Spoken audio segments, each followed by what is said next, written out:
అమ్మాయికి 23, అబ్బాయికి 13. వారిద్దరూ వారం క్రితం ఓ తెల్లవారుజామున పెళ్లితో ఒక్కటయ్యారు. అవును, మీరు విన్నది నిజం. నిరక్షరాస్యత, అవగాహన రాహిత్యంతో బాల్య వివాహాలు కొనసాగుతూనే ఉన్నాయి. సాంకేతికత అభివృద్ధి చెందుతున్న పెద్దల నిర్ణయంతో పిల్లల జీవితాలు చిదిమిపోతున్నాయి. కర్నూలు జిల్లా కర్ణాటక సరిహద్దు ప్రాంతాల్లో ఈ జాడ్యం ఇంకా కొనసాగుతోంది.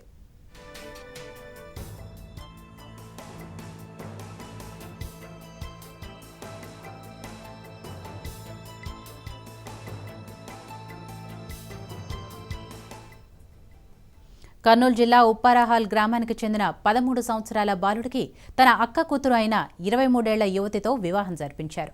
యువతిది కర్ణాటక రాష్ట్రం చవికానూరు గ్రామం. కుటుంబంలోని సమస్యల వల్లే వివాహం జరిపించామని బాలుడి కుటుంబ సభ్యులు అంటున్నారు.